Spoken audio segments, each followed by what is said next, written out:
到的是，在后来的政治当中，突然杀出了一匹黑马。这匹黑马不是别人，正是一直主播之前提到的老蒋了啊。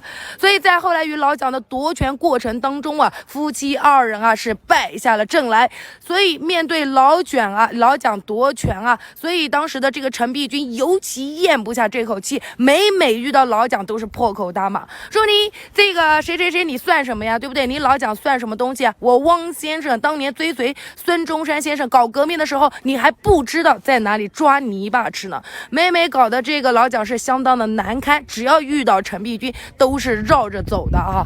所以就在这夫妻二人一筹莫展之际呢，抗战爆发了。当时的日本人啊，了解汪精卫的心思，就向他抛来了橄榄枝。此时的汪精卫是摇摆不定的，他心里啊深深的知道，但凡在日本的协议书上签字了，那汉奸的这样子的骂名，是他汪先生能够背得起的吗？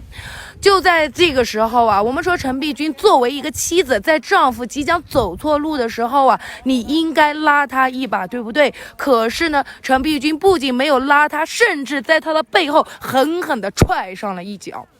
为什么主播这么讲呢？因为当时啊，这个汪精卫犹豫不决的时候，当时陈璧君啊就对他说道：“他说你有什么好犹豫的？难道你汪先生做汉奸也要做第二把交椅吗？”各位，您看这句话狠不狠的？直接一句话刺痛了汪精卫的内心啊！随即啊，他就在协议书上签上了自己的大名。后来夫妻二人啊就走上了这样一条卖国求荣的道路了，对吗？当年啊，在这个社会上讨厌他们夫妻俩的人非常多，经常啊是左一波右一波的刺客不断的来刺杀汪精卫啊。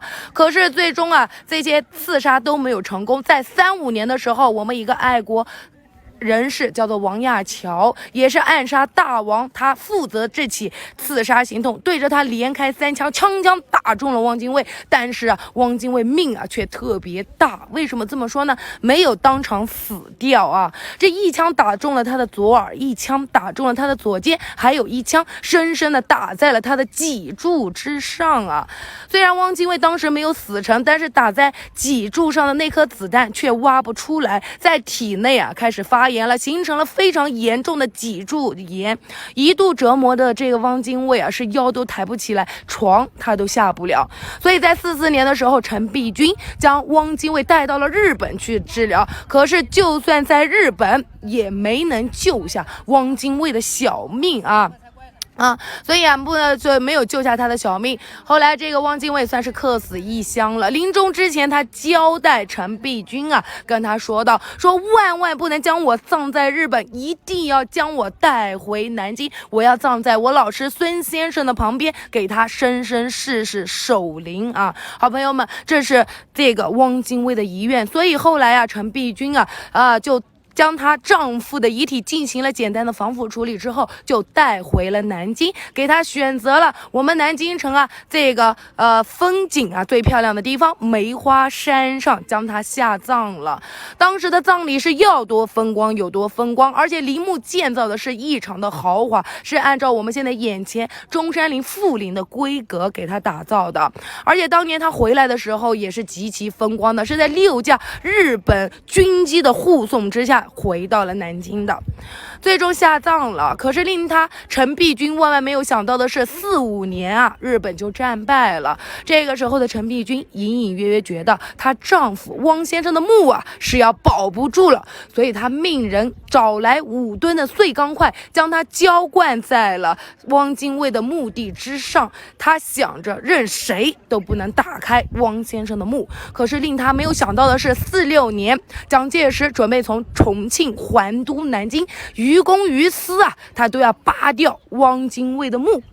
为什么呢？因为第一个，他不允许孙先生的身侧居然还葬着汉奸。当然更关键的是，所以这个老蒋啊，他本人啊，他身后也想葬在这块风水宝地之上，所以他命何应钦将军带着工兵营啊，拿着300斤的德国 TNT 炸药就来到汪精卫墓的跟前，随着砰的一声，墓被炸开了，里面露出了一个非常豪华的楠木的棺椁。众人打开棺材盖儿一看呀，这个汪精卫啊，面色安详啊，就像睡着了一般躺在里面，身上穿着的是一袭藏青色的长袍马褂，头上还戴着一个小礼帽，非常的体面啊。摸了摸他衣服的口袋，在上衣的口袋里还找出来一张小纸条，上面写着4个大字“魂兮归来”。这个小纸条就是陈璧君啊塞进去的，因为汪先生呢当年啊可以说呢，就算是客死他乡的，所以他想用这个方式呢来给他招魂用的啊。当然后来有没有作用呢？这个工兵营啊，最终啊也没有做停留，众人就将他所有的东西一把头就抬到了我们南京清凉山火葬场，一把火啊就给他烧掉了，一边烧还一边用鼓风机吹，因为所有的人都想将这个大汉奸挫骨扬灰，最后烧的呀就剩下一小把的骨灰了，随手便扬在旁边的臭水沟里，目的啊就是为了将这个大汉奸啊让他遗臭万年。自此南京就是没有汪精卫的墓了，一夜之间就被人铲平了。当然他的夫人陈璧君还在呢，对不对啊，好朋友们？陈璧君最终下场如何呢？好朋友们，在主播直播间听故事的，别忘了左上角呢点个关注，好不好？左上角点个关注，您的小手啊也给主播呢点赞，好不好？主播一抬头啊讲了好久了，我的赞啊还只有几千，所以还上1万了，所以各位直播间的家人们给主播点赞。主播今天有个心愿，点到20万，给大家一口气呢把故事讲下去，省得老师打断，好吗？来，感谢所有好朋友的支持，我直播间啊接近3000位的家人们，你们一个人点100下我就30万了，所以感谢所有好朋友们边听故事边点赞，点赞不要钱的，各位啊也是辛苦了，给大家发个福袋好吗？所有的好朋友啊都可以领取，左上角点击这块啊领取个福袋好吗？在左上角这个地方不要钱的，免费的。来，各位好朋友，继续给大家讲。我刚刚讲到呀，我说这个陈璧君啊还在呢。当时啊，陈璧君在1946年，蒋介石回到了南京。蒋介石回来第一件事儿就是为了肃清汉奸，而这个陈璧君是赫然在列的啊，所以将他呀抓到了这个苏州的监狱，并且不久之后将他移交上了军事法庭。面对法庭上铁证如山，以及呢法官的审判啊，这个陈璧君轻蔑一笑，他说道：我呢刑可以受，罪绝对不会认，我没有错，错的是他老蒋啊，我错的是他老蒋啊，所以呢他说呢罪我是绝对不会认的。就算呢，这句话怎么说的来了？主播刚刚打断了，重新给大家说一下啊。来，不好意思大家，他说呀，刑我可以受，罪我不会认。我没有错，错的是他老蒋。国家没有一片土地是我汪先生卖出去的，我们在沦陷区做的也不过是给百姓谋福祉的事儿。您看他嘴巴硬不硬的呀？所以最终在法庭上就被判为终身监禁了啊。49年的时候，他们被移交到了上海的提篮桥监狱啊。在那个时候呢，我们这个陈璧君啊有个好朋友，不是别人，正是我们宋家的2小姐，她的名字啊现在可能是不好讲，知道她名字的呢，您啊打出她的名字好吗？不知道能不能打出来，给不知道的人呢看一下。当时宋家的2小姐呢就去找我们的敬爱的毛爷爷帮忙，当时毛爷爷特批啊，就说到了，但凡陈璧君能够写下悔过书，那就放他自由。所以这个消息啊就传到了陈璧君的耳中。陈璧君啊当下说道，他说我没有错，我们家汪先生更加没有错，就算我将老底儿坐穿，我也是不会背叛我们家汪先生的。所以你看这个女人啊，她硬不硬气的，对吧？但凡她不走错路啊，可能也是有过一派作为的。所以最终陈璧君啊，结局如何呢？他就被关在大牢里面，一直到59年的时候，他的人生走到了尽头，他死在了监狱当中。那一年他68岁啊。自此呢，这个夫妻二人啊，算是走到了人生的尽头。当然，我们回过头来看，很多人说汪精卫为什么会失败呢？好朋友们，当时呢，在国民政府有个高官，他这么说的，他说汪精卫这个人啊，他没有陈璧君这个人，他成不了大事。汪精卫这个人，他没有陈璧君这个人啊，他也坏不了大事。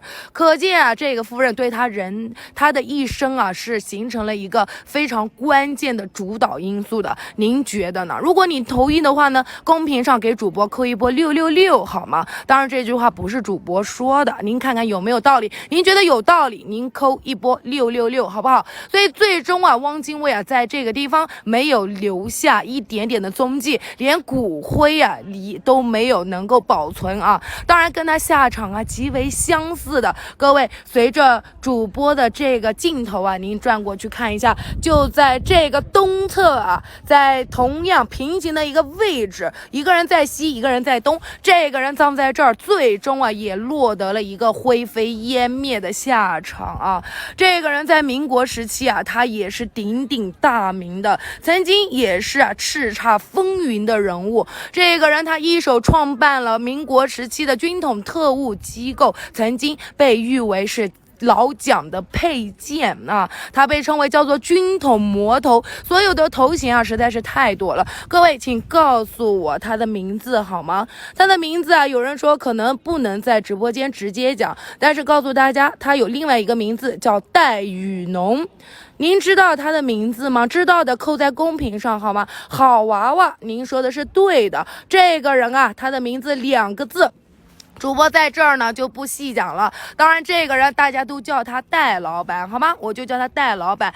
不知道的朋友啊，您看一下公屏好不好？这个戴老板啊，他一生当中啊，当然他也做过好事的。不得不说啊，这个评判一个人呢，也是要站在一个公正的角度。在抗战时期，他也是做过一些贡献的。他安排自己的特务机构暗杀了一批又一批的汉奸，以及一些日本的高官，为抗战还是做出一些贡献的啊。所以人啊，他要分为两面性来看的。但是这个人最终啊，他的死亡却成为了一个千古的谜题。接下来主播来跟大家聊一聊这个戴老板是怎么死的，好不好？这个戴老板当时1946年3月17号啊，戴老板呢乘坐专机从青岛飞往上海，当时的天气极其恶劣，乌云密布，电闪雷鸣所以这样恶劣的天气啊，专机没办法在上海起飞，只能改飞南京。当时的南京机场做好了一切准备接单的准备，可是就在这个时候，他们发现戴老板的专机啊不见了。所以所有的人都知道大事不妙所以呢，当下呢，南京机场的工作人员就将此事汇报给了老蒋。得到消息的老蒋突然懵了一下，坐在凳子上久久不发一言。只见他突然起身，拿起桌上的一个茶杯，狠狠的就砸向了地上，命令道：活要见人，死要见尸，掘地3尺也要把人给我找出来。蒋介石啊，他震惊了，他震怒了，所以当时领命的军统局第2把手毛人凤开始着手调查此事。戴老板的专机到底是去哪儿了呢？各位好朋友们，他们一方面寻找飞机的下落，一方面就调查失事的原因。首先，很快他们就有了重大的发现，他们发现飞机当时确实是遭遇了恶劣的天气，在上海没法降落，只能改飞，所以这个改变航线它是合理的，这是第一点。当然第二一点，这个疑问很快就出现了，那在这么恶劣的天气之下，戴老板为什么要坚持起飞呢？他为什么一定要去上海？去上海是干什么的呢？这带着这个疑问众人继续调查。后来专家说戴老板必须要去上海是为了一个女人。来，这个女人是谁呢？呢？这个女人啊，她被称为民国时期啊第一大美女啊，她是我们民国时期最有名的影星，她主演了我们中国的第一部有声电影，她不是别人，各位知道她的名字吗？这个女人她的名字叫蝴蝶。对的，这个女人长相是非常的风情的，而且非常的迷人的。当年这个戴笠就是为她呀迷的呀是七婚妾，这个叫什么妻妾都不知道东西南北了。她非常爱慕蝴蝶，但是这个人呢，当年她遇到的蝴蝶却是一个有夫之妇啊。说呀，戴笠当初去上海就是为了逼迫蝴蝶跟她当时的老公潘有生离婚的，这种说法到底靠不靠谱呢？当然这个说法提出来之后，很快啊，别人啊就给他否决了，说戴笠这么老谋深算的这么一个特务头子，怎么可能为了一个女人做出如此疯狂的事呢？但是了解戴笠生平的人啊，他们又说了，这种事儿啊，戴笠还真的做得出来，因为戴笠啊，他风流好色是出了名的，在这个风尘女子以及军统后宫团啊，乃至社会名流，到处都有戴老板的情妇啊。所以啊，他为女人做的疯狂事还真不少。就拿这个蝴蝶来讲，当年的蝴蝶，她本来跟着她的丈夫移居了香港，可是到了香港啊，为了躲避日本人呢，当时呢，她决定跟她的丈夫啊逃离香港。当时打包了30箱的财物，将这些财物托运了之后啊，这些东西居然啊不见了啊，不见了！当时的这个蝴蝶没有办法，只能找到戴笠，请戴笠帮忙寻找。戴笠那他对蝴蝶的事儿啊是极其上心的，当时安排了整个军统局里里外外上上下下，只为蝴蝶找这个箱子，明目张胆的就是叫私事公办了。所以他当初是这么对蝴蝶的，可是耐不住啊，箱子还是没找着。但是您知道戴笠后来做了一件什么事儿吗？他让这个蝴蝶啊把失物的清单全部列了出来，不是没找到东西吗？那我给你买不就成了吗？所以他跟这个蝴蝶整整采买了30箱呀。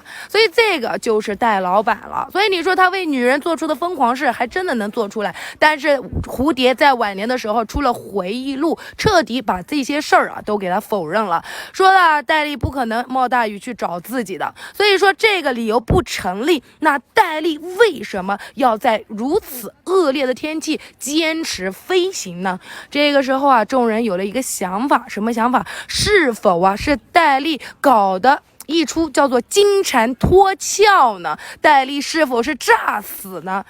各位好朋友，接下来主播给你分析分析这个理由到底成不成立。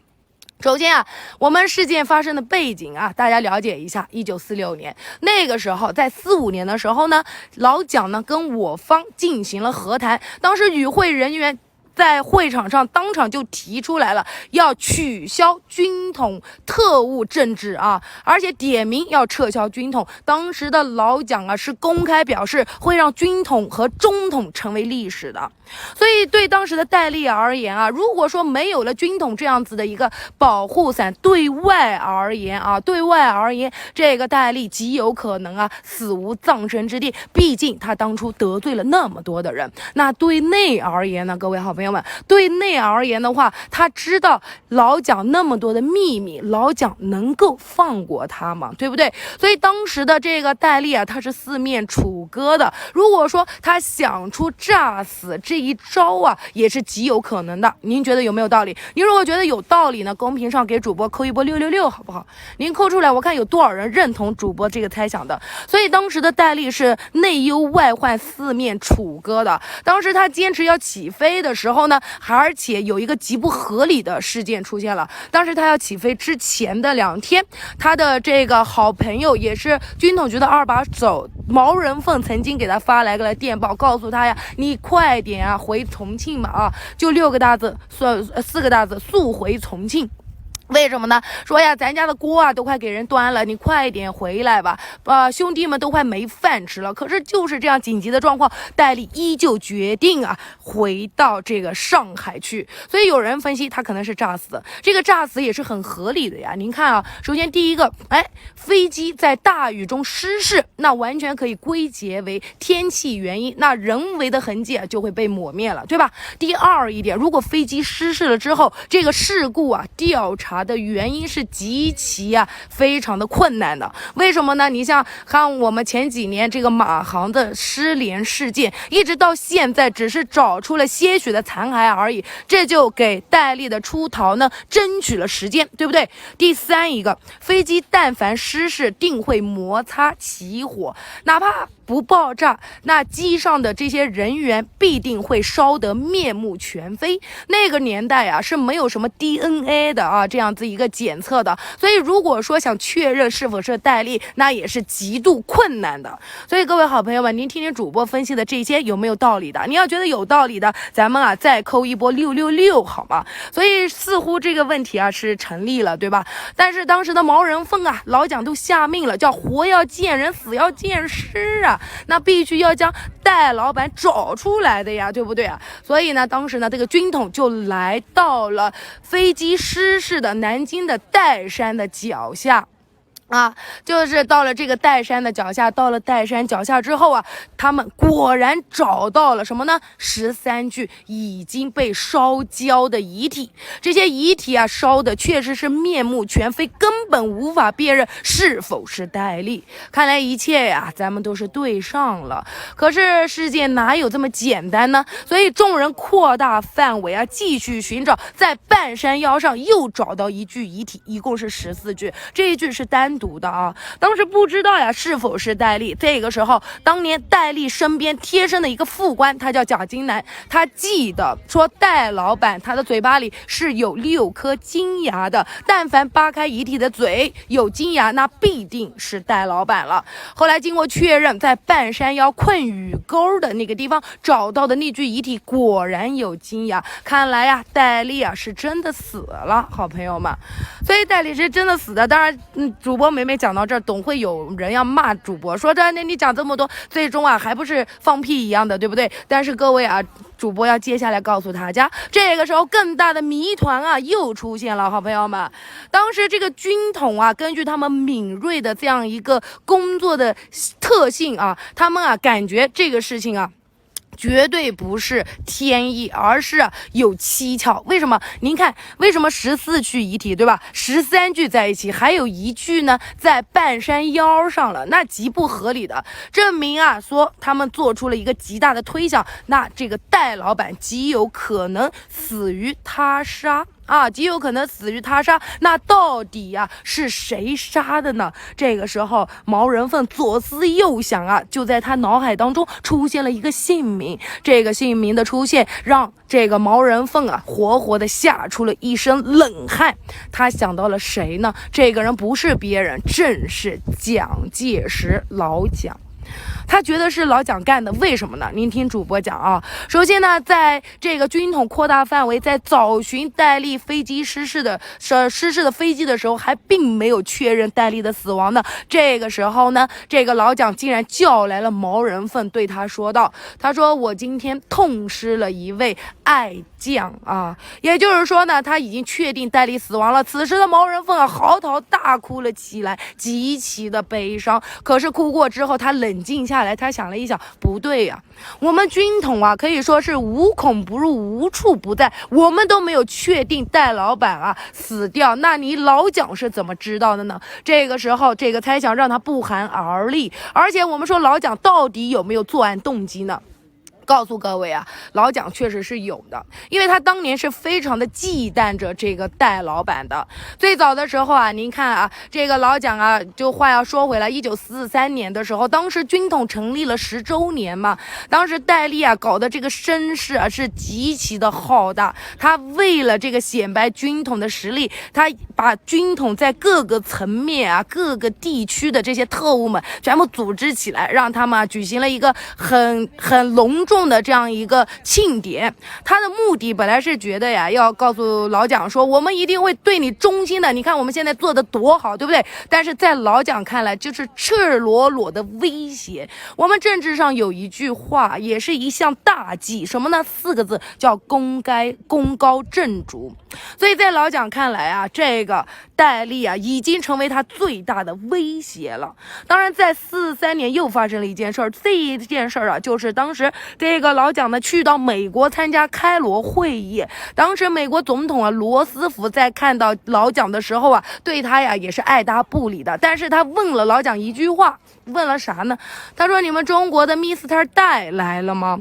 就是这句话让这个蒋介石非常的难堪呀，他心里是很生气的。他气什么呀？他气你说我作为国民党的一把手，我作为党魁，你居然不关心我，居然问我一个小小的手下。当然话说回来，这个罗斯福为什么要问Mr. 戴来了没有呢？因为当年这个戴笠的军统机构是截获了日本人要偷袭珍珠港的密报，并且把这件事情告诉了美国人。但是美国人当时没上心他不觉得这个是真实的。后来遇刺了之后遇袭了之后，他才发现，哎呀，这个中国的戴先生不得了，给他竖一个大拇指这个戴先生有本事。所以后来他们根本瞧不上老蒋，但是却对这个戴老板的高看一眼，所以种种事情让这个老蒋对他身边的戴笠呢产生了这样一个忌惮所以我们不得不说，您再看戴老板一直到死他的军衔也只是一个少将的军衔。你想想，老蒋是防着这个戴老板的，所以他作案的动机是有的。而且当年戴老板曾经说过这么一句话，他说：“如果我不是死在某党的手里，一定会死在委员长的手里。”这是戴笠亲口所说的。当然，作案的动机老蒋是有的，但是人是否是他杀呢？但是后来种种事件表明好像又不是老蒋干的。因为在得知这个戴老板去世了之后呢，他让人将遗体抬了回来，将他呢安葬到哪里呢？顺着主播的手看过去，就在这个东侧1000米左右的灵谷景区，将这里给戴笠安葬了。为了给戴笠找一个非常好的墓地，前前后后他来了2次。您看他对这件事儿是多上心一个而且当时戴笠下葬的时候，给他举办的呢是最隆重的国葬，而且老蒋本人在葬礼上也是一度泣不成声所以可见当年的老蒋他是并没有想过要自断双臂的。而且他晚年的时候在台湾，他曾经说了这么一句话，他说：“如果雨农没有死的话呢，我蒋家不至于败退至此所以他那个时候可能忌惮戴老板，但是却并没有想过杀他。您说对不对呢？你要觉得主播说的对的话呢，给主播扣一波6好不好呀？感谢所有的好朋友们。当然还有这个时候又出现了一个天大的秘密，各位好朋友们，什么秘密呢？当时的戴笠遗体被人不是带了回去吗？当时的省罪复杂又开始负责调查此事了。戴笠的遗体带回了军统局，法医对他进行了尸检。当时不检不知道，一检吓一跳，出现了一个惊人的天大的秘密。到底是什么秘密呢？各位好朋友们，左上角给主播没有点关注的点个关注好吗？没有给主播点赞的，咱们说扣这个屏幕，给主播把赞往上走一走走一走。今天主播的这个心愿是20万。天气如此炎热，主播讲的也是口干舌燥的，但是呢，主播呢，希望所有的好朋友只要动动您幸福发财的小手，让主播的赞往上走一把，好不好？这样下次主播呢开播会有更多的人气，这就是对主播最大的支持了。所以感谢所有好朋友们，赞一定记得往上扣一扣，好吗？来继续给大家讲，这个时候新的谜团又出现了。当时的尸检报告显示说，戴笠的右手臂和右腿是缺失的，很明显是被人拧断的。当时这个法医做出了一个大胆的预测，好像说戴老板拎着什么东西，好像这个人要抢走他的东西正是这一发现让这个沈醉眉头一紧，他发现此事果然不简单，所以他再一次呢带着特务们来到了岱山的脚下，在附近的一个村子里面去转悠，希望能够找寻到一些线索。就当来到这个村子的时候，他看到一个小孩正在用一把军用的这个勺子在吃饭。对于那个条件的家庭来讲断然是不可能有此物的，所以他就询问小孩这些东西哪里来的。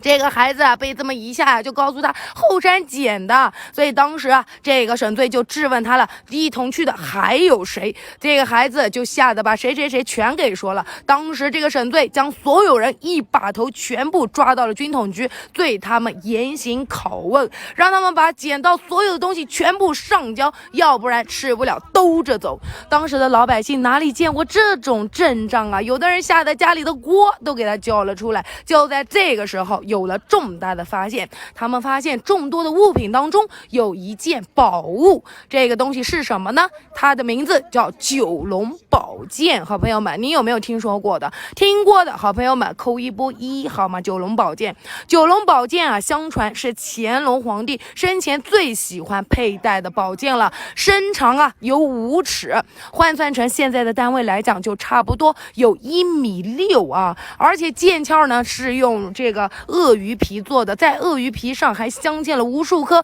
非常价值连城精美的宝石，所以这把宝剑可以说是一件绝世珍宝。当年的乾隆喜爱的是对这个宝剑喜爱极深的，甚至一度都舍不得留给自己的子孙，将它带在自己的身边，随着自己一起下葬在了玉林里面啊。可是28年的时候，有一个臭名昭著的人，这个人就是当年的东林大盗孙殿英，他干了一片大案。什么大案呢？那一年呀，他竟然带着他的军队将慈禧和这个乾隆皇帝的2座皇陵给人掘了，将里面的所有的宝物全部盗了出来。所以这片惊天大案让老百姓举国震惊，大家都要求声讨孙殿英。这个时候，孙殿英他为了保命，就将九龙宝剑献给了戴笠戴老板了啊。当时的戴老板是极其开心的，但是这把宝剑实在是太大了，太过招摇了，就将它托付给他的心腹，叫做马汉三来保管。当时这个马汉三呢，也是帮他保管这件物品的。可是令戴笠万万没有想到的是，在他走了没多久呢，这个马汉三居然被日本的特务给捞走了。当时马汉三为了保命，竟然将这件宝物给献了出来，所以后来日本人就决定让这个马汉三做个双面间谍就将他放了回去，谁都不知道这件秘密。后来这个日本特务呢，将这把宝剑藏在他的情妇的家中，他情妇是谁呢？不是别人，正是当年那个日本女间谍当然都说她是中国人这个人不是别人，正是川岛芳子。后来辗转戴笠将川岛芳子给抓了，那个时候日本战败了，所以面对戴笠这个川岛芳子是极其惧怕的，所以他不得已就将这个宝剑上交了。得到宝剑的戴笠获知了真相之后，极为吃惊，令他没有想到的是，居然马汉三叛变他一丁点儿都不知道。这件事儿也是极为丢脸的，毕竟是他的心腹嘛，所以他找来了马汉三。当时的马汉三吓个半死不仅跪地求饶，甚至一度将自己家里诸多的宝物全部交给了戴笠就是为了让戴笠对他网开一面。当时的戴笠摆了摆手算了，现在的军统呢也是用人之计可是马汉三回去马汉三知道戴笠这个人的，他绝对是不会放过叛徒的，所以当下马汉三就决定要干什么呢？一不做二不休，先下手为强所以当时他就派出了自己的女秘书，一个也算是他的情妇吧，叫做刘玉珠，将他送到了戴笠的身边。他知道戴笠这辈子最喜欢2样东西，一个是大别墅，还有一个就是大美女了，所以这个刘玉珠就来到了戴笠的身边了。戴笠是极其喜欢的，常常将他带在身侧。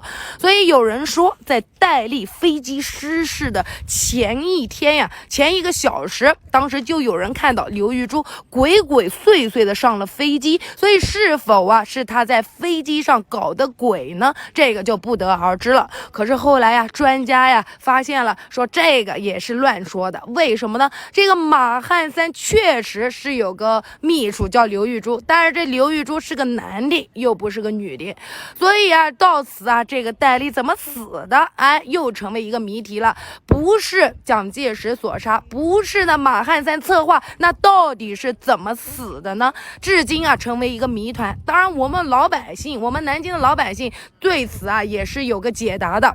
他说这一切都是命啊，都是命。为什么这么说呢？您看呀，戴笠啊坐的飞机叫戴机，对不对？他死在哪儿呢？岱山。所以有说啊，戴机撞岱山，雨农啊死雨中，都是命啊。所以我们老百姓啊是这么说的。当然这只是一个说笑笑的了，到底怎么死的呢？功过是非啊就留给我们后人来评判了。您要觉得主播讲的好的，咱们公屏扣一波6好不好？接下来主播呢再给大家讲一讲我们这座陵墓的主人，他的名字啊就是我们孙中山先生了。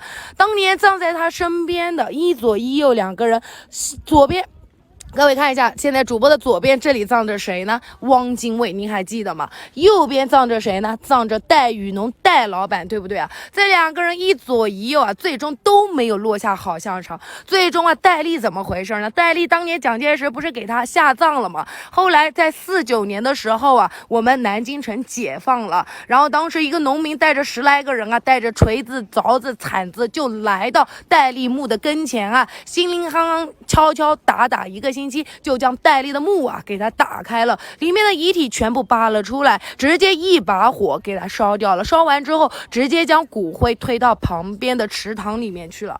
所以葬在他身边一左一右的两个人，最终都没有好下场，连墓地都没有留下来。所以我们中国人说啊，善有善报，恶有恶报，不是不报，对吧？时候未到。咱们再反过来看孙先生呢，孙先生29年的时候在这儿下葬，一直到现在都未曾离开过，而且他的陵墓啊受到我们众多老百姓啊他们的尊重，以及逢年过节的时候很多人都会来此啊瞻仰这个中山陵的盛况，怀着对孙先生敬仰的心情。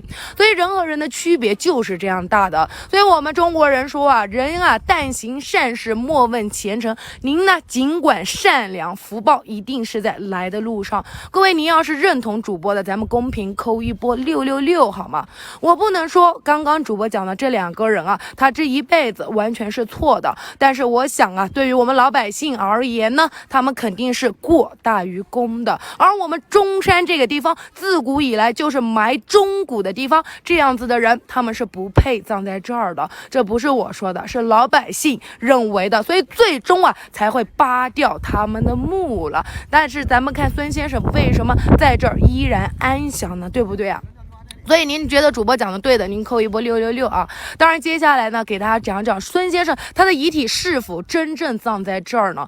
有很多熟知啊孙先生生平的人都会提出一个疑问，说孙先生是广东人呗，人家都说落叶归根啊，那他为什么选择葬在南京呢？各位好朋友们，当然啊告诉大家呀，孙先生在1925年3月12号的时候是在这个北京去世的。临终之前他曾经留下2句遗言，第一句是说呀，待吾死之后，我要葬在南京，因为南京是国民政府成立之所呀，我葬在这儿是为了提醒世人勿忘辛亥革命。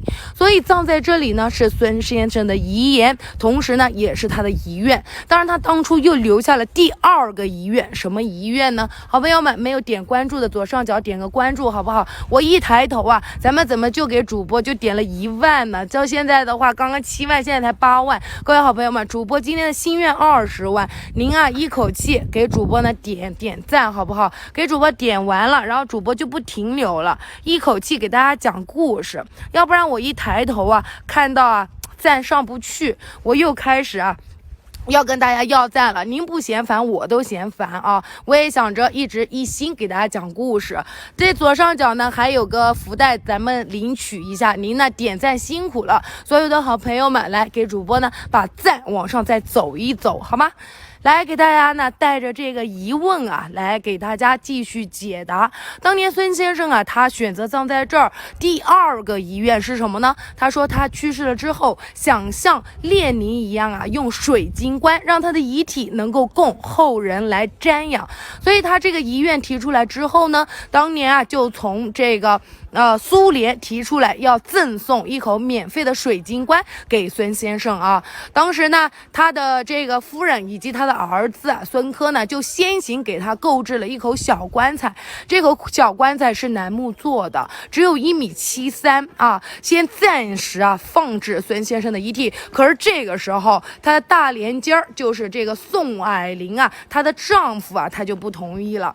他这个孔祥熙他不同意了。他为什么呢？他觉得先生受苦受累了一辈子了，最终却用这么小的一个小棺材窝身于此，所以他心里面是舍不得的，觉得很心疼，所以就决定由他出资购置了一口豪华的楠木玻璃棺，四周是楠木的，顶上是玻璃的。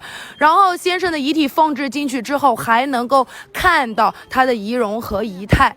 当时这口棺材呢，就放在哪儿呢？就是我们现在北京香山的碧云寺。可是就在这个时候突然出事儿了。出了什么事儿呢？各位好朋友们，这个时候老蒋决定北伐，去收拾北方不听话的大军阀们。当他们来到徐州的时候，徐州的军阀叫张宗昌，这个人他是个草包被人叫做3不知将军。第一不知，不知道自己有多少钱；第二不知，不知道自己有多少兵；第三不知，不知道自己有多少个老婆。所以跟着这种人打仗，怎么能打赢胜仗呢？最终他就被人追着打着，一边打一边退，一边退一边打，最终就退到了北京。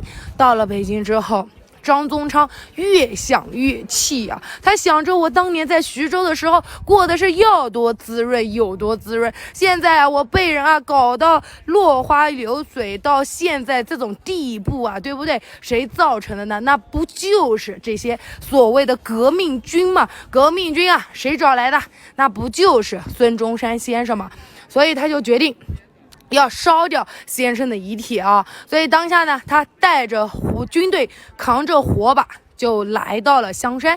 到了香山之后，他左找右找怎么找都找不见先生的遗体。那遗体到底是去哪儿了呢？就在这个时候他呢没办法就退去了。原来先生的遗体在他们来之前早就命人将他藏了起来了。护卫得到了情报，将遗体藏到了一个山洞里面。可惜在山洞里面呢，因为太过潮湿，等到张宗昌走了之后才发现身体这个遗体已经腐烂了，脸上开始发黑，身上开始长出了斑点，遗体是彻底不能供后人瞻仰了。而且我们说屋漏偏逢连夜雨当年从苏联运送过来的那个水晶棺，不知道在哪儿又磕坏了，棺体上多出了一道长长的裂缝。自此先生的遗愿，第二个遗愿就不能实现了。最终呢，由老蒋出资，他花了30万从美国购置了一口紫铜灵柩。最终先生在这下葬用的就是这尊紫铜灵柩了。各位好朋友们，主播这里是有一张老照片的，带您看一下。咱们看一下最顶上的这个就是祭堂了，就是我们眼前所看到这个建筑。当年孙先生的遗体安置在紫铜灵柩里面去之后就在1929年6月1号运送到了南京的中山码头，一路呢到达中山陵是在早上9点20分。9点45分的时候，由这些杠夫一共是108名杠夫，将紫铜灵柩抬上了太平台，然后最终就在顶上祭堂后面的墓穴里面安葬进去了当时咱们走到最顶上呢，各位好朋友们，孙先生虽然葬在这儿，但是我们至今看不到先生的遗体，因为他当年下葬的时候，他的墓地是用钢筋混凝土牢牢的浇灌起来的，想要打开必须要用爆破的方式，那定然是不行的。所以我们说我们现在进去您能看到啥呢？就算爬到最顶上最顶上的祭堂我们照相机也是不能拍的。接下来主播这儿有张照片，您看一看，就当在家云旅游了。各位，我们进到祭堂里面去，会看到这样一个高大威猛这个塑像，它是一座坐像啊，用汉白玉雕的，腿上摊着一卷书，四周呢墙上刻着密密麻麻的字，就是孙先生所写建国大纲的全文。在这座塑像它的身后呢，就是墓室，墓室打开之后，里面还是有一个石像。这个照片可能不能看，就不给大家看了，告诉大家怎么回事。墓室啊，在20多年前，我们的游客还是可以进去瞻仰的。墓室里面还是一个石像，这个石像啊，它身长比例是跟孙先生实际1:1所雕刻的啊，是一座卧像。他的遗体啊，就在这个卧像下面5米的地方，就是这个叫墓穴了。当年孙先生下葬了之后啊，他的墓穴就用钢筋混凝土全部浇灌起来了啊，所以可以确定的是，孙先生至今啊是一直葬在这儿，从未离开过的。好朋友们，当然主播是做过11年导游的，我带团期间，很多朋友会问到主播说他的夫人谁呢？就是宋家的那个2小姐是否葬在这儿呢？我不知道大家知不知道孙先生的那个夫人，我只知道她的名字，我不能讲。昨天讲了之后，直接被关小黑屋3次啊！知道的朋友呢，这个公屏上可以将她名字抠出来啊，不一定每个字儿都要对，但是让我们很多的朋友能了解到。很多人会给这个欢迎我的玲玲啊，很多的朋友啊，他会记差了。有人会说孙先生的夫人是宋美龄，不是啊，宋美龄是小妹，是宋美龄的姐姐啊。所以呢，当时很多人说，到底是否是他一个人葬在这儿，还是2人合葬墓？告诉大家的是，他的夫人不在这儿，而是选择葬在上海啊万国公墓他父亲和他母亲的身边啊。所以好朋友们，所以啊这里啊，孙先生一个人在这儿的。当然，熟悉先生生平的都知道，这2人啊是在1915年的时候结婚的，在1925年的时候啊，先生就去世了。2个人是伉俪情深，但是短短呢，只是相伴了10年左右的时光，令很多人为之惋惜的。虽然庆龄啊嫁给孙先生啊，很多人觉得，可能他并不是特别幸福，而且这段婚姻当年结合的时候，受到国民政府内部众多人士的反对的。为什么呢？因为当时呢，他的夫人啊。就是这个庆龄，不知道庆龄应该没事啊。庆龄呢，当年才22岁，而孙先生已经49岁了，2个人的年龄差实在太大，相差整整49岁。而且最关键的是，当时的孙先生已经有了夫人了。各位好朋友们，您知道孙先生有几个夫人吗？知道的，您在公屏上啊给主播呢打出来好吗？孙先生有几位夫人呢？接下来主播会给大家一一作答啊。感谢飘啊，感谢您啊，给主播点了这么多赞，没有给主播点赞的好朋友们，你们也点一点好不好？让主播的这个人气再往上走一走，小手抠击屏幕，嘟嘟嘟嘟嘟嘟就可以了，好吗？感谢大家。如果您知道先生有几位这样子夫人的，您公屏扣出来。当然，我们世人都知道他跟庆龄。当然，当时啊，国民政府很多人反对，就是因为他当时已经结婚了，他的原配呢是卢氏啊，是卢氏。待会儿会给大家讲一下我们孙先生的爱情故事，让您对先生呢有个一定更深刻的认知啊。当然啊，我们话说回来，当时这个庆龄要嫁给孙先生的时候啊，除了国民党内部人的反对最厉害的就是当时他的父亲宋耀儒，还有个名字叫宋家树，好吗？当时呢，这个宋家树啊，他为什么反对呢？他跟着孙先生搞革命啊，整整20多年的时间呀。这20多年当中，他要钱出钱，要力出力啊，给了孙先生最大的资助。可是令他万万没有想到的是，我拿你当兄弟，你竟然要娶我的女儿。所以对于这桩婚事，他是极力反对的。但是对孙先生来讲，你可以啊，不。吓死我了！是幸运观众，我以为又跳出来警示了。所以对于这个宋耀儒来讲啊，就是你对于孙先生来讲，他可以不在乎党内任何人的看法，但是他不得不在乎他的父亲宋耀儒的看法，所以他跟夫人庆龄一商量呢，就让他回到上海的家中，尽可能说服他的父亲，让他同意这桩婚事。所以当时庆龄就回到了上海，到了家中之后，他的父亲还是极力反对，除了两个人年龄差特别大之外，还有一个最重要的原因是什么呢？因为他的父亲宋耀儒曾经跟着孙先生一起搞革命的，他知道革命这条路有多危险、多难走、多崎岖，走这条路有多艰苦，要多艰苦就有多艰苦。他吃过这个苦，所以他不想他的女儿跟着孙先生再去吃这份苦。所以我们有时候说可怜天下父母心，所以有时候父母他们的想法不是并无道理的。所以当时的宋耀儒是坚决不同意的，但是耐不住庆龄一哭二闹三上吊，所以当时的宋耀儒只能将他的女儿锁在家里，不准她出门。这个时候他还写了一封信给孙先生，信里面的意思大概就是说我们家是信奉基督教的，基督教提倡的是一夫一妻制，您已经有妻子了，我们断然是不能将女儿再嫁给你的。这封信就这么寄了出去。当时拿到信的孙先生他思绪了良久，提起笔来，他也写了一封信。这封信不是回给宋耀儒的，而是写给另外一个人。这个人是谁呢？这个人不是别人，正是他的原配夫人，她的名字叫卢慕贞。各位好朋友们，请记住她的名字，她叫卢慕贞。这个女人她不可以没有姓名，所以我们众人都会说这么一句话，说世人皆知庆龄美却无人知晓卢氏悲。这个女人您请看照片，她是我们中国最传统的女人。这个女人不善言辞，却用自己的方式默默爱了孙中山先生一辈子。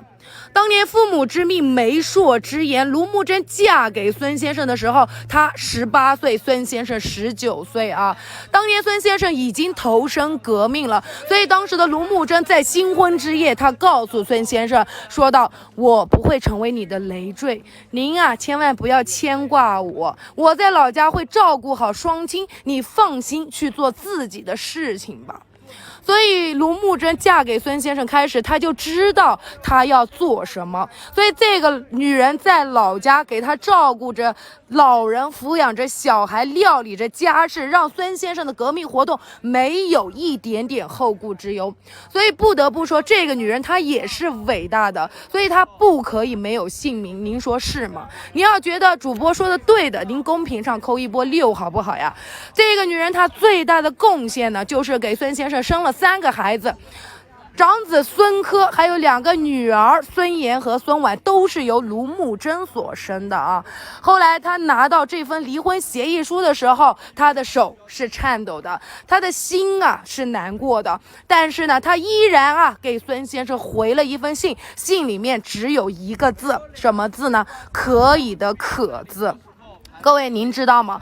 这句话这个字真的是饱含了太多的深情了。在那个年代，我们的传统女人但凡离了婚之后，那是一件非常有失贞洁的事，对一个女人来说是极大的一个侮辱可是卢慕贞她答应了，她同意离婚，而且她不仅自己同意，面对党内众多人士反对和质疑的时候，她站了出来，她对所有人说道，她说我没有文化，我呢裹着小脚，行动也不方便，又不识英文先生这辈子四处流浪，我实在不能帮先生什么，现在有人愿意替我照顾他，我愿意成全其美。就是这样一个伟大的女人。有人说她不爱孙先生吗？可是她对先生说了，她说道，她说爱你是真的，但是我断然不能阻止你奔向比我更好的人吧。所以这个女人记住她叫卢慕贞，孙先生的原配当然她在孙先生呢，他在生命当中一直也没闲着，他还有第二位夫人是谁呢？各位请看照片，就是照片上的这个女人，她的名字叫陈翠芬啊。陈翠芬因为在家里排行老四，所有人都叫她陈四姑。这个女人跟卢慕贞完全不一样的一种风格，这个女人英气十足，她不仅会打枪，甚至会骑马，是孙先生在革命活动当中结识的伴侣。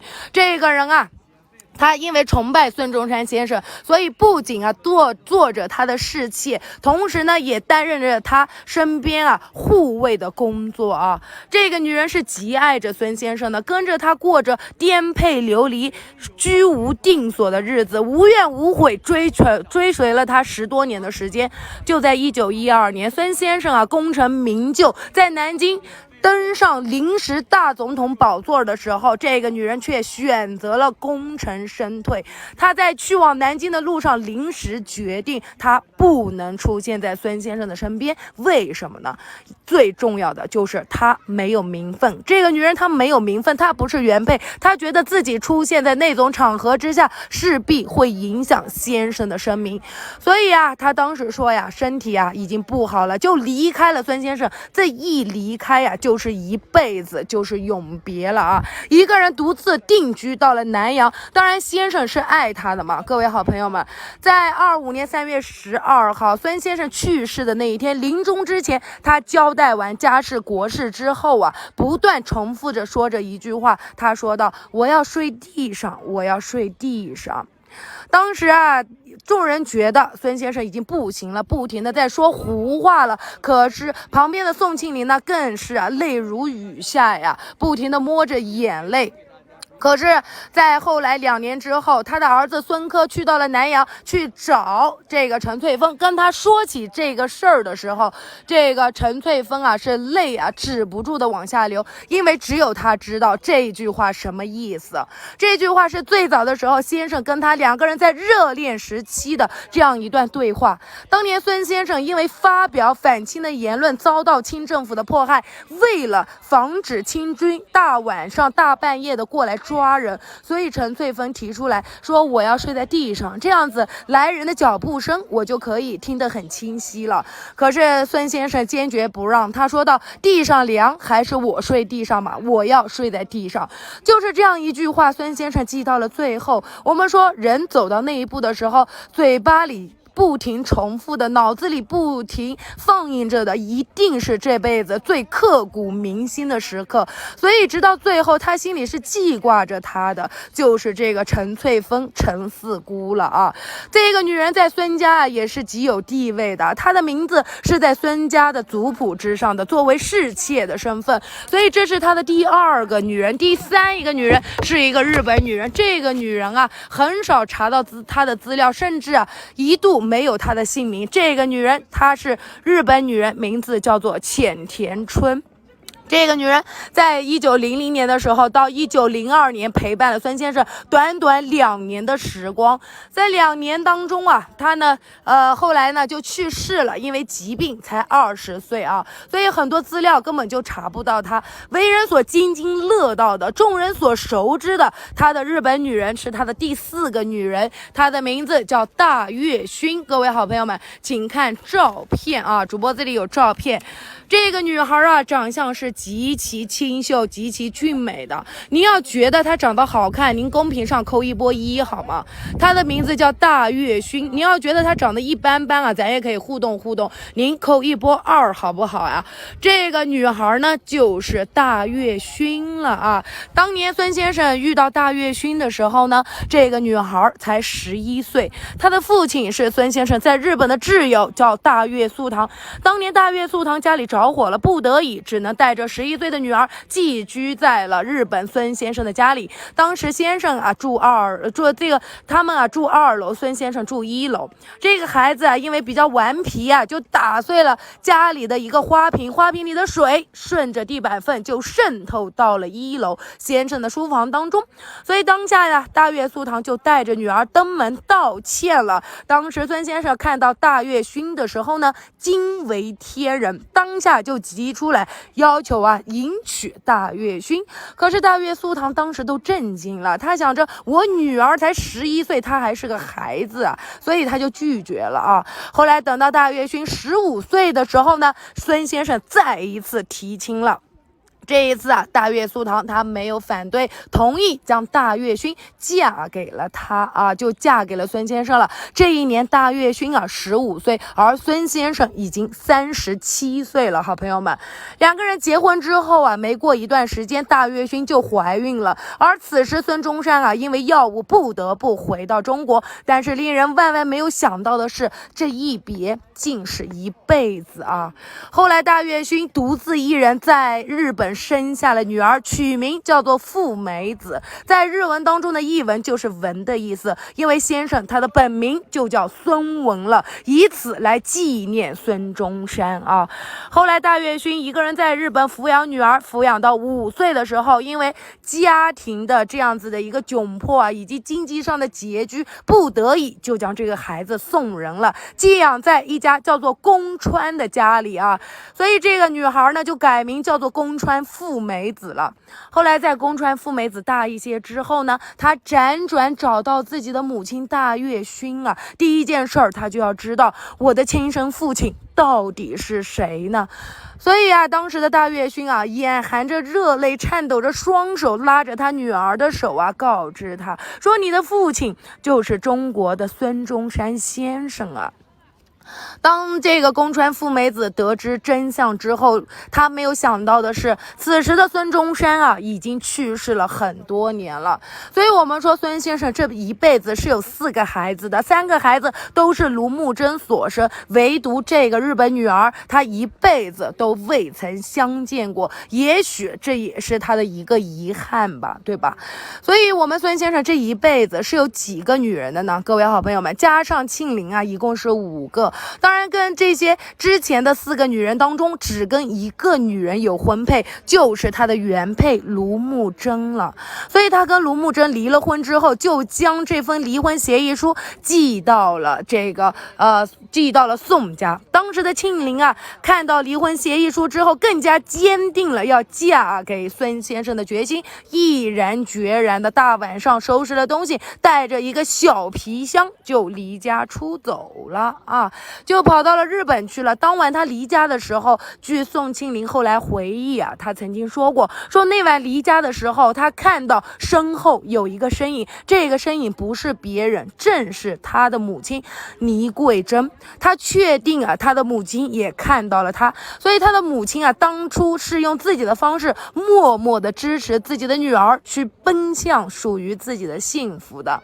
这一路到底走得好不好啊？倪桂珍不知道，但是他知道此刻他的女儿心意已决，他除了默默祝福，他还能做什么呢？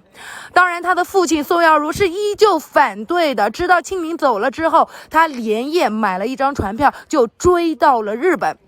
到了日本之后，他发现一切都已经来不及了，生米已然煮成了熟饭，不得已呀，他只能利用日本最高的礼节呀，郑重地对着孙先生鞠了一躬。抓着孙先生的手啊，拜托他道：“我的女儿庆龄就交给您了。”说罢这句话呀，就转身走了。谁知道这样子一个老父亲心目当中啊，他是有多么的难过，多么的不舍呀。所以我们中国人有句话说：“可怜天下父母心啊。”也不过就如此吧。您觉得对吗？您觉得对的话，您扣一波666好吗？所以好朋友们，来，这个故事还没有结束。当年的庆龄如愿嫁给了孙中山呀。当天晚上新婚之夜，洞房花烛夜，如此浪漫的时刻，孙先生啊掏出了一个礼物来送给宋庆龄。各位好朋友们，这是一份新婚礼物啊，您知道是什么吗？好朋友们，您没来过的绝对不知道。主播呀，可能也只有我一个人在讲的。告诉您是什么？左上角没点关注的，咱们点个关注好不好？没有给主播点赞的，咱们把赞啊再往上点一波啊！主播已经讲了1个多小时了，这个赞还没有上去，还没有到达我的预期。各位好朋友们，我们在这个听主播讲解的看风景的家人们，您在公屏上啊给主播扣一波赞好不好呀？让直播间的人气再往上走一走。主播今天的心愿是到20万，现在我1000多位家人们，每个人给主播扣个100下就14万了，我也不需要那么多，20万就行了啊。所以好朋友们，感谢所有家人的帮忙，感谢您啊！主播继续给大家讲故事。您知道新婚之夜孙先生送的新婚礼物是什么？这件物品啊，您猜都猜不到，竟然啊是一把手枪。您知道吗？居然是一把手枪，有人说这根本不能接受，对不对？为什么好好的要送一把手枪呢？当时孙先生是这么说的，他说这把枪里面我已经装上了20发的子弹，19发留给敌人，还有1发留给你自己。对当时的庆龄来说，他也是不解的，当然他也是能够理解的。为什么？咱们再来看一下这个故事发生的背景。那一年是1915年，那一年是孙先生啊极度危险的时刻，因为在国内袁世凯正在大力缉拿革命党人，而孙中山先生正是他所通缉的头号要犯啊。在16年的时候，孙先生的革命挚友陈其美被人发现杀害在了上海萨摩塞路28号的寓所当中啊。当时陈其美被杀害了之后，没有一人敢去收尸，最终是谁处理遗体的呢？这个人就是老蒋了。当然这都是后话了，所有的细节决定了一个人的成败，正是他这样子的举动获得了另外一个人的赞赏，这个人不是别人，正是国民党的4大元老张静江。这又是另外一段故事。当然我们话题拉回来，当时陈其美被杀害在家中的那几天，刚好就是孙先生从日本返回上海的那几天，您知道吗？所以呢，当时呢，这个孙先生可以说呀，随时有人在监控着他的一言一行，随时啊要掌控着他的行踪，随时有人要了他的命。所以他知道必须教会庆龄保护好自己，并且告诉他要随时有为革命牺牲的精神。尽管你是我的妻子，这些也是你必须要学会的。庆龄他是理解的。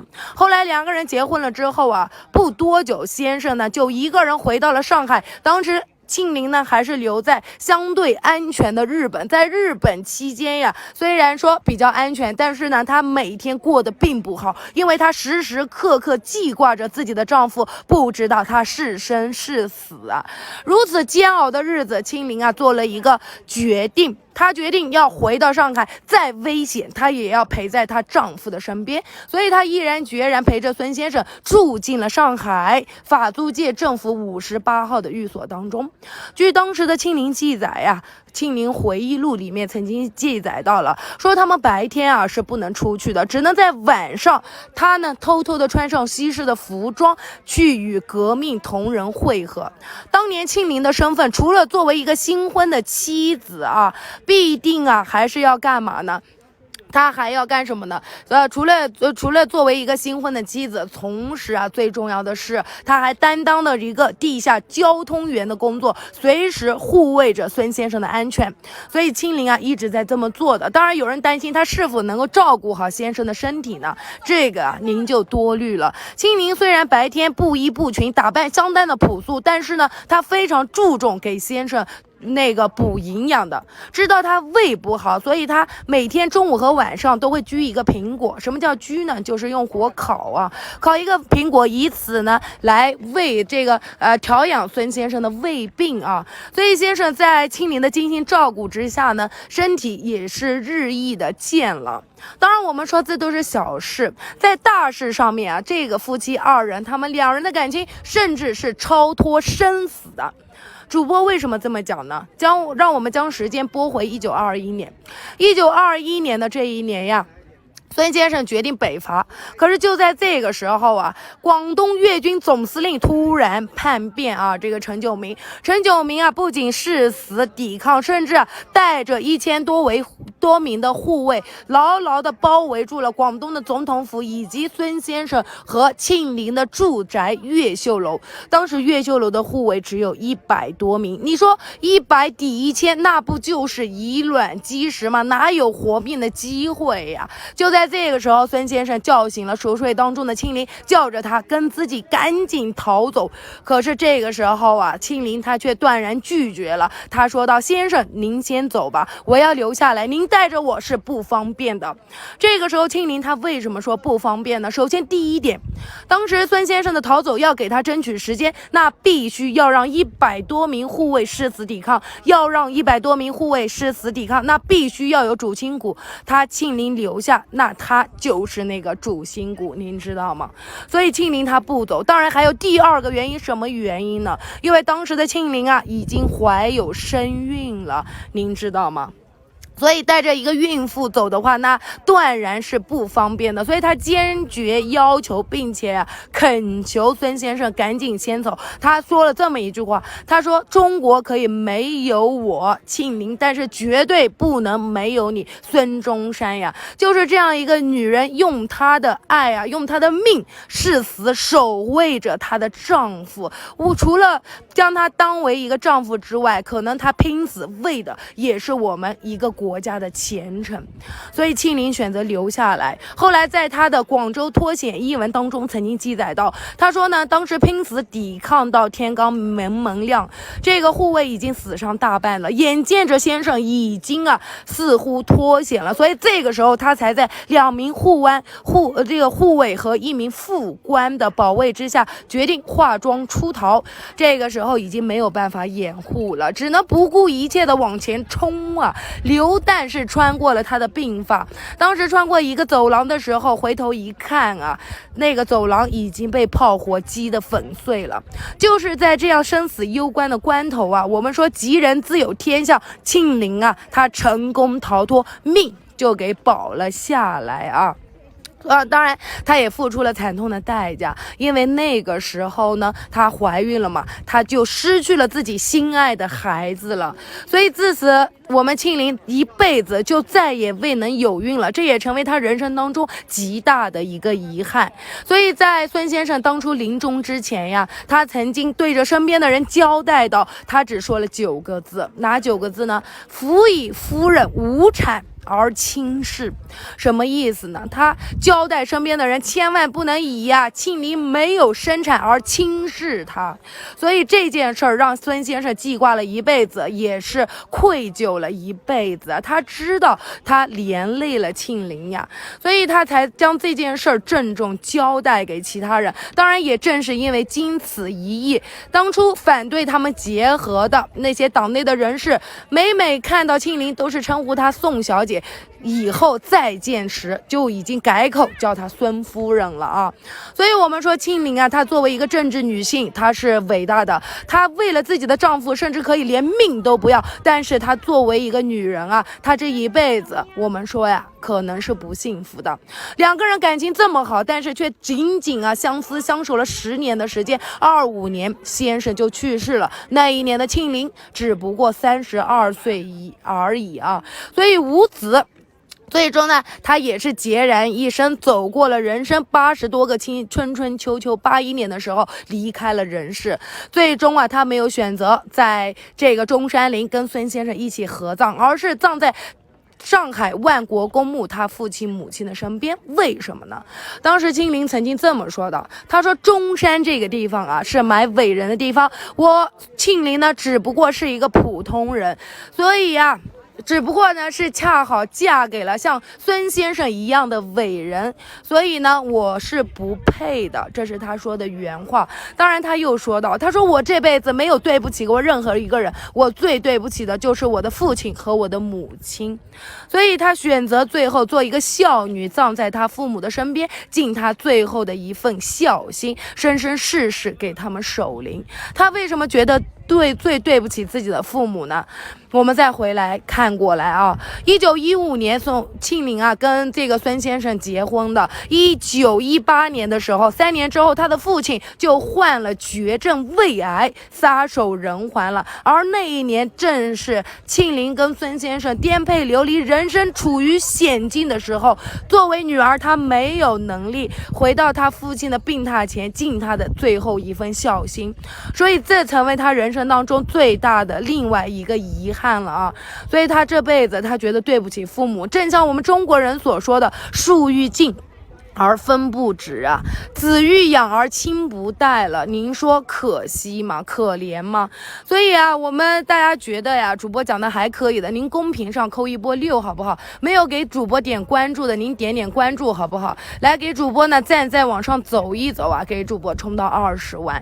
所以宋庆龄呢，她获得了这样一个尊重和地位，那不是没有原因的。不要只了解啊肤浅的表面的一面，其实这个女人是付出了很多的。当然跟她的命运极为相似的还有一个人，这个人是谁呢？就是她的妹妹美龄啊，宋美龄。各位好朋友们，各位，这个宋美龄她跟她姐姐庆龄的命运啊，那是有一段相似的。比如说两个人都曾经啊担任过国民政府的第一夫人，都曾经做过第一夫人的，一个嫁给了孙先生，一个嫁给了老蒋啊，曾经都是比较风光的。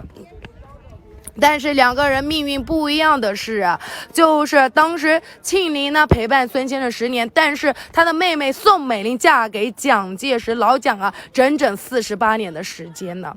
当然命运相似的还有一点，当时的庆龄啊怀孕过，最终啊却因为叛变没有保住自己的孩子，导致一生无子。而她的妹妹宋美龄也是一样的。很多人说宋美龄她没有孩子，因为宋美龄这个人啊，她爱美，为了保持身材不选择生产。但是今天主播告诉大家的是，宋美龄啊，她不是不想生，而是不能生。27年嫁给了蒋介石，在28年的时候呢，她就怀孕了。可是当时也是遭遇到了刺客，惊吓过度之后啊，孩子没保住，流产了。29年她再一次怀孕，因为前一次的流产，这一次习成了惯性，最终孩子又不能保住了啊，最终呢就流产了，走到了生命的尽头，就孑然一身，没有留下一个孩子，这个才是事实啊。所以我们说啊，从爱情上来讲的话呢，庆龄她没有美龄幸福的啊。但是最终啊，这个庆龄啊，当时她是留下一个遗愿的，她希望呢，当时她下葬的时候是在她父亲母亲的这个陵墓跟前买了6个墓地的啊。这6个墓地留给谁呢？就是他们宋家的6个孩子了啊，3个儿子，3个女儿。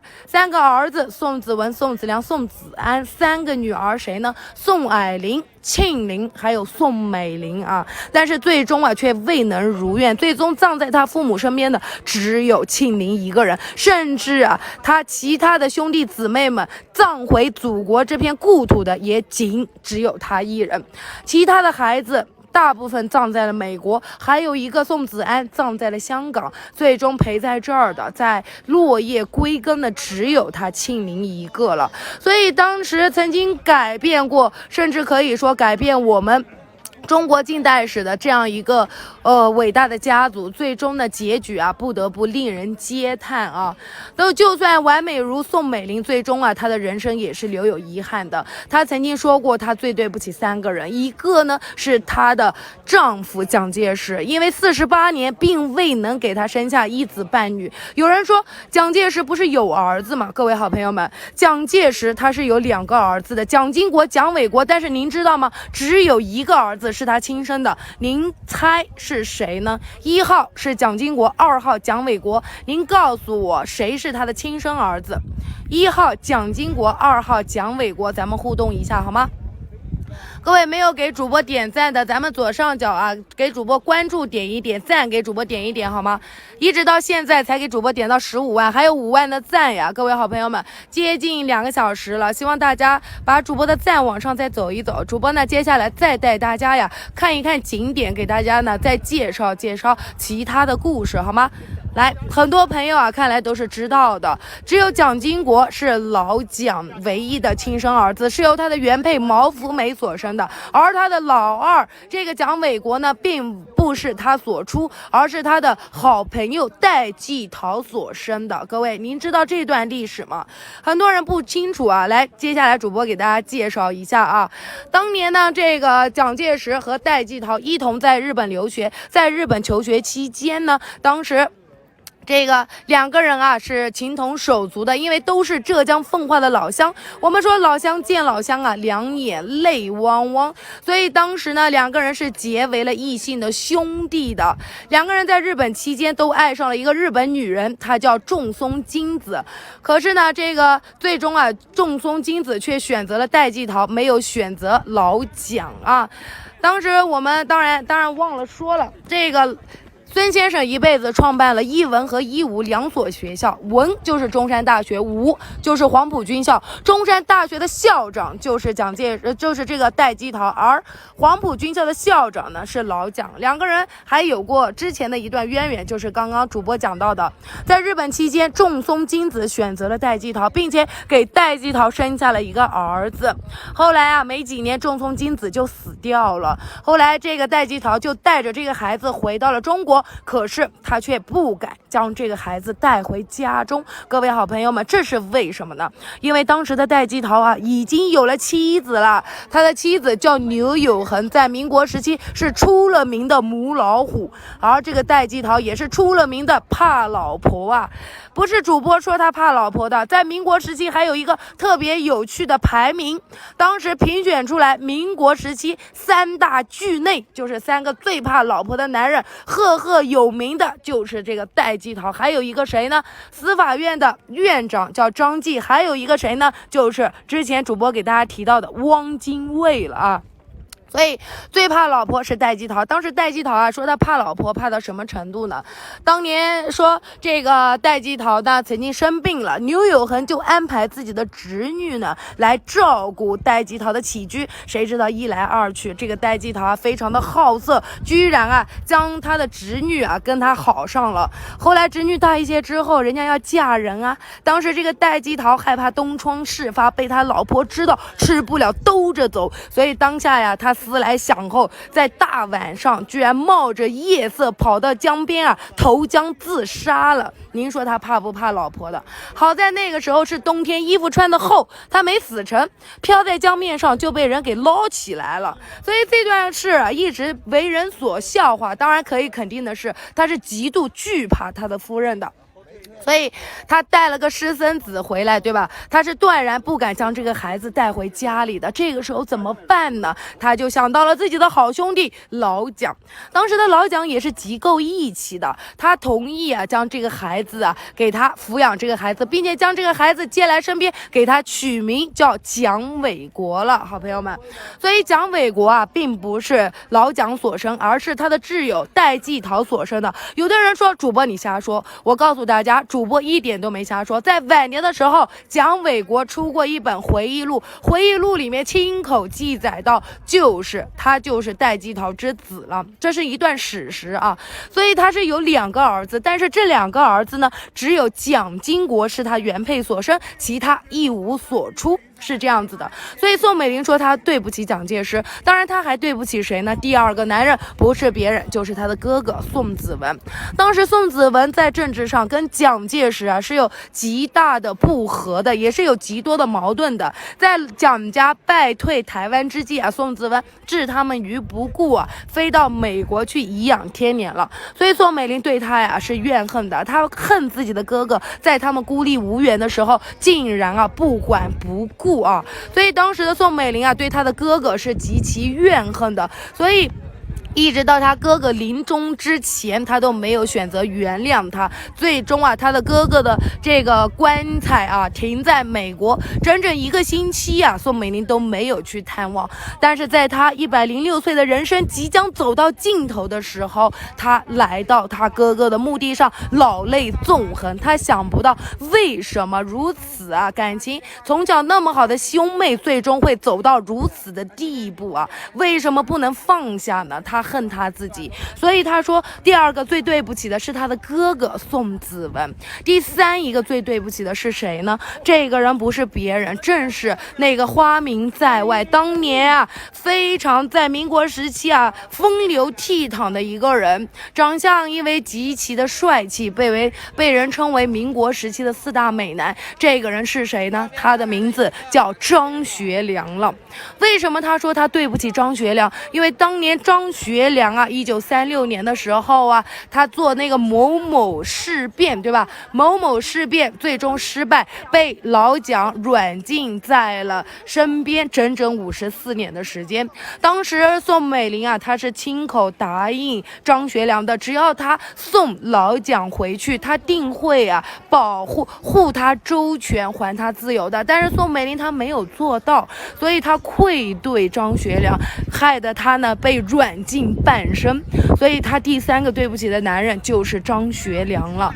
当然我们说宋美龄这么完美的女人，一辈子走到了106岁，众人都知道最终她嫁的是老蒋。但是您不知道的是，咱们回过头来看一下先生的墓碑，他曾经啊，孙先生最早期的时候是想将宋美龄许配给谁呢？当年国民政府的这个行政院的院长，他叫谭延闿了。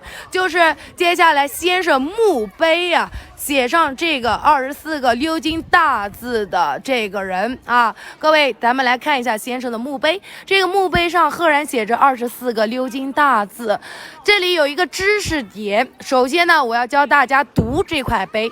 有人说谁不认字儿啊？要你主播来教我读。但是认字儿，每个字儿您都认识，但是呢，您可能不会读，为什么呢？请听好主播的断句啊：中国国民党葬总理孙先生于此，中华民国18年6月1日。您看出来学问了吗？我读的是什么？中华国民党葬总理。很多人会读错，说中国国民党葬总理，不是这样子的。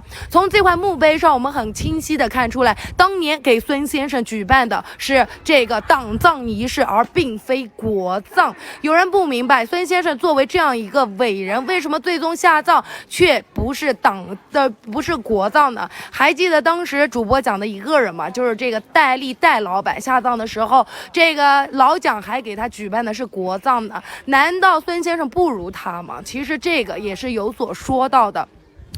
早年的时候，1924年，当时北方的这个张作霖和冯玉祥推翻了吴佩孚的政权，成立了北洋临时政府，推举当时的段祺瑞执政。当时的段祺瑞啊，作为北方政权的老大，极力邀约孙先生北上来这个商讨啊全国军阀割据的问题。可是呢，当时的孙先生已经啊被病痛折磨啊，患上了肝癌了，身体已经一天不如一天了。但是先生为了国家大义，毅然决然的前往。可是到了北京没多久，他就死在了北京。当时的段祺瑞啊，他是乱了阵脚了，非常的慌张。他想着是我喊他来的，我是北方老大，他是南方老大，他死在我的地盘上，那民众会怎么想呢？对不对？所以在将孙先生停关了7天7夜之后，他做出一个重大的决定，他公告全国说要给孙先生举行最隆重的国葬仪式。可是这个时候，国民党内的要员他们一致否定，他们不同意，因为只要说接受了这个公告之后呢，那就是变相的承认北洋临时政府的合法性，这是他们所不能看到的。所以他们对具体是举行党葬还是国葬呢，这一事件啊是秘而不发的，一直到后来啊给孙先生的墓碑给他立起来之后，众人才发现先生给他举办的居然是党葬啊！这就是国民党啊，他在昭示全国，告诉大家，先生的衣钵只能我党内人士才有资格继承，其他的人一概没有资格啊！所以最终给先生举办的是党葬。当然这块碑啊，咱们反过来再看，这块碑竟然是一块无字碑，您知道吗？在这块大碑的背面呢，它是一个字都没有的。您转过来看一下，有的人啊，懂一点的人他就知道了，说这个先生啊一辈子如此伟大，正常的碑正面是碑文，记载着葬着何人，但是说后面呢要有铭文的，就是我们传统所说的墓志铭，对吗？就是记载着这个人一辈子做了些什么好事的。但是先生这样子的伟人，背后竟然一字都没有留下，这又是为何呢？主播呢继续告诉大家这是什么原因。当年先生去世的时候，在北京啊，他的夫人亲临以及孙科啊，成立了一个治丧委员会，当时由他们公推，说推2个人来写这个墓志铭。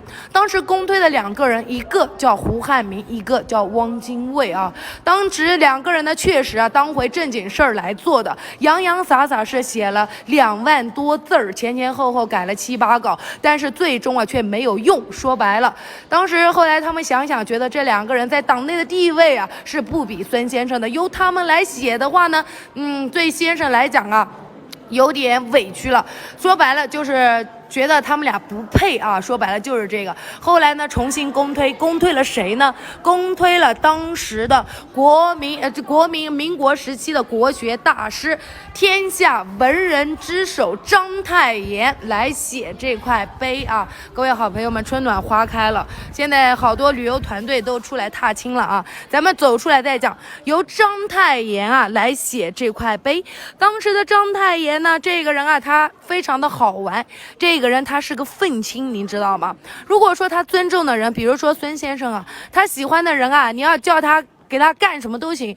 孙先生的墓碑他一听就特别的乐意，所以他就把这个活儿给他揽下了。但是对他不喜欢的人啊，他态度就不一样了。他当时最讨厌的人是谁呢？就是这个老蒋了。对老蒋在夺权过程当中的一些手段，他是极其看不惯的。他看不惯的事情，他不仅要骂，甚至呢还叫别人一起骂，还写报纸骂啊！所以他的种种举动啊，搞得老蒋是苦不堪言呀。当时的老蒋真的恨不得杀了他，但是只要杀了他，众人都知道就是他老蒋干的，所以他也不想拉仇恨。后来得知是章太炎来写这块碑的时候，老蒋啊立马下令，绝对不允许往上刻啊，不允许往上刻。他就想着呀，他说我不杀你就已经不错了，难道还要让你跟我的老师一起名留青史吗？你不要做大梦了。所以当下呢，不是说没有写，而是一直啊写了呀，却都是弃之不用的啊。最终碑啊就空下来了。这个时候老蒋就说了，不写就不写了吧。我们老师啊这一辈子他的这个功绩过于伟大，不是寥寥几个字就能概括的，就空下来吧，而让后人来遐想。所以正是这一些原因，最终导致这块碑空了下来。当然我们回头来讲啊，这块碑当年正面的碑文为什么要由谭延闿所写呢？谭延闿这个人，他当年出生在一个官宦的家庭，出生在浙江啊。这个男人他是非常的聪明的，在民国时期啊一直都是身居高位的，被人家称为叫政坛的不倒翁，政坛的常青树，甚至在老蒋当政期间，他依然屹立不倒。这个男人啊是非常的聪明的，非常圆滑的啊。为什么这么讲呢？最早的时候，孙先生，我亲自小姐姐来了，来给你设个管理员，一直都没找到你，欢迎我亲自小姐姐啊。当时呢，孙先生非常看重谭延闿，一度想将自己的这个小姨子宋美龄啊介绍给他，但是那个时候谭延闿啊竟然拒绝了。各位好朋友，您能想到吗？宋美龄是怎样的一个女人呢？在民国时期啊，她是要颜值有颜值，要身材要有身材，气质绝佳，但是外语就会6门，而且家世是极好的。谁要能得到宋美龄，宋家孔家必定啊会拥护这样子的权利的。所以这个女人是民国时期众多男人的心目当中的女神。可是这个谭延闿他就傻，他还不想娶宋美龄啊。当时有人说就想不通，这个谭延闿到底打的什么算盘呢？各位好朋友们，这就要讲到谭延闿的家世了。最早的时候，谭延闿虽然家里有钱，当官的，但是呢，他从小却不开心。为什么呢？因为他的母亲是个小妾。我们说古代的妾呀，封建社会的妾是极其没有地位的。比如说最表面的体现在哪儿呢？一般家里啊，主人啊，包括孩子一起坐在桌上吃饭，这个小妾一定要站在旁边的，不不能上桌的。所以小小的谭延闿看在眼里，疼在心里啊，他觉得他的母亲太委屈了，可是他也没办法改变这个现状。我们中国人有句话说呀，母凭子贵，所以当时的谭延闿心里就想着，是否呢我有出息一些，我的母亲待遇就不一样了嘛。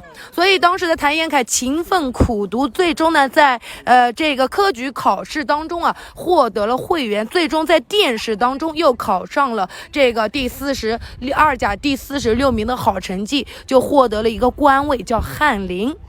他的母亲确实地位得到了提升，可是令他没有想到的是，这只是叫治标不治本。后来在他母亲去世了之后呢，他才发现母亲的棺椁停在祠堂当中，众人他的族人不允许他母亲的棺材从正门抬出去，理由只有一个，就是他母亲是妾。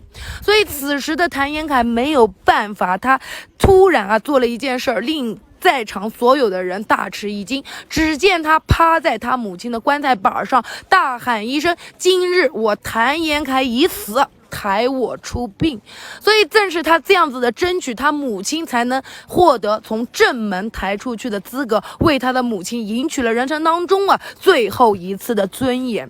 就是这样子的事情，让谭延闿心里面深深的落下了一个阴影，所以他发誓这辈子他谭延闿绝不纳妾。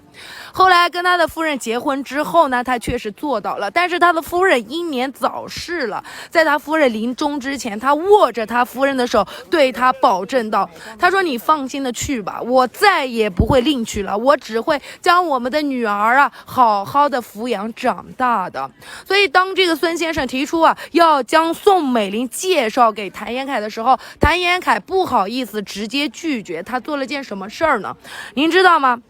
他把这个女人他当时提着大包小包就来到了当时的宋家，当着他父母就是这个倪桂珍的面，扑通就跪下来了，对着他的母亲连磕3个响头，对他母亲说道说夫人您千万别嫌弃，能否呢让我给你做干儿子呢？当时这个倪桂珍想想这样一个有地位的人居然如此屈尊，所以就将这个谭延闿纳为了义子，所以自此他就变成宋美龄的干哥哥了。你说干哥哥哪有娶干妹妹的道理呢？就通过这件事彻底的化解了这么一段尴尬当然呢，这个谭延闿他还做了件什么事儿呢？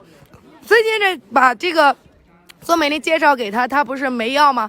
所以呢，他就把这个宋美龄又介绍给了蒋介石，促成了这一段千古的姻缘所以这个谭延闿他非常聪明的。当然这个人他虽然聪明，这个人呢他不贪财也不好色，但是他也是有爱好的。他的爱好是什么呢？他喜欢吃。他喜欢吃被称为是一个美食家。如果说您问说来到南京旅游，问说这儿什么东西好吃当时谭延闿会给你说的头头是道所以当时这个谭延闿因为长期的暴饮暴食，喜欢呢吃这个鱼翅，所以当下这个谭延闿身体就非常的肥胖。后来在一次骑马阅兵的过程当中呢，突然从马上坠了下来，一下子就突发脑溢血暴毙了。那一年他才51岁。在他临终之前，他极度不放下的就是他的女儿谭翔，所以临终将这个孩子托付给了他的干妹妹宋美龄。后来宋美龄也没有辜负谭延闿的期望，将这个孩子最终嫁得非常的好。嫁给谁了呢？就是这个当年有小委员长之称的蒋介石的心腹，后来呢也是台湾国民政府的主席陈诚了。所以这个女孩谭延闿这个宋美龄一直将她安顿的好好的。所以这块墓碑是谭延闿所写，咱们多方面了解一下这个年代的一些人和事儿，好吗？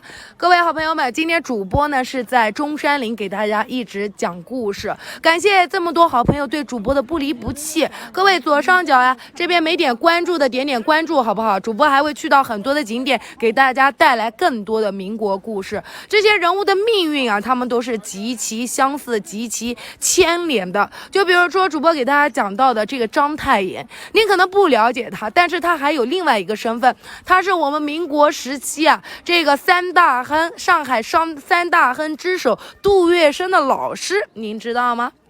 所以关于这个杜月笙啊，又有一长串的故事。还有我们说的张学良，今天主播没有很展开的给大家讲，如果您想听的，改天再来给大家再讲一讲啊这个张学良的故事，好吗？还有他的夫人于凤至，以及陪伴了他半生的那个女人赵四小姐。所以主播这些故事啊，基本上呢我们会以南京为背景，以这个景点呢作为基础，给大家带来更多的民国故事。没有给主播点关注的，咱们左上角点个关注好不好？然后呢给主播再点一波赞呢。还有一点点呢那个人民手写强体字碑啊，明天再来看吧。如果主播还来中山陵，还会看这个碑的。